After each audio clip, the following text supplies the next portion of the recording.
I think we start off with obviously thanking not just the student section, but our fans. I think that was, I think it was a boost. I know that, you get late in the season, especially, playing the way we are, playing well, especially after last week and the atmosphere that, we had to come back in and, it just wasn't a whole lot of atmosphere. I think we realized, how grateful we are. I think those guys in that locker room realized how special it is here. And what it is that they're doing. So to have that student section, to have the entire crowd, I mean, that thing was, it was definitely electric. And I think that has some motivation to the way we played, and the way we started. I think that's what it comes down to. We played complementary football today. We knew we were going to have to do it. I know the focus a lot of times was on the defense when you play Navy, just because of the uniqueness of the option. But there's a lot of burden on the offense as well. And their ability to move the football, their ability to start fast, their ability to get you out in front, where then you can play a little bit different defensively.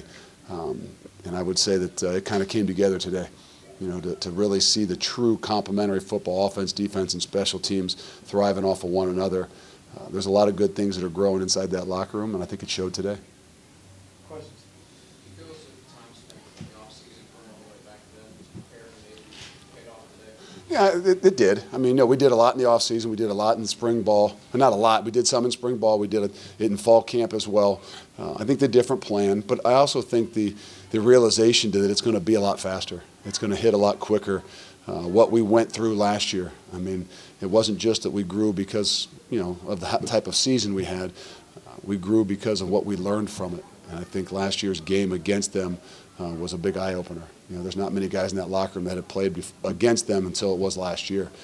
So that, along with the ability to simulate it better than I've ever seen it simulated, with our scout team, with Kyle Bolden being our quarterback, and just the ability to do the things and get a great look at it. What does the defense have to do particularly well to defend that? It starts with discipline. And if you had one thing that you said you guys did bad last year in this game, I could give you 35, but the number one would be discipline. And to see our guys go out there and be disciplined in what we're doing. Those guys up front might not, I don't even know the stat sheet. Their name might not be in the stat sheet. They might have tackled the fullback 35 times and he had the ball once. But the reality is to continue to do those little things, to be disciplined with your eyes, because they can turn in a heartbeat.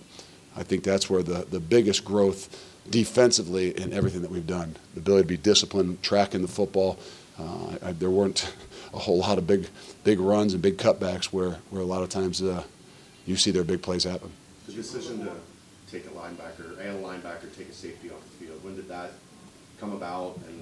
And that has to do with the undisciplined. That has to do, or with the discipline. That has to do with the unselfishness of Derek Forrest and some of those guys. They're going to be kind of a starting guy that's been a great football player for us this year, to be removed off of the starting defense just because of the fact of the way you got to play. To have Jarrell and Malik Clements there on the edges, and Perry and be right inside. So we had to put some guys in some different spots. And we originally had Derek as one of the guys in the overhang, but that middle position was so critical for what we were doing. We had to have another guy that we knew we could trust no matter what the situation was.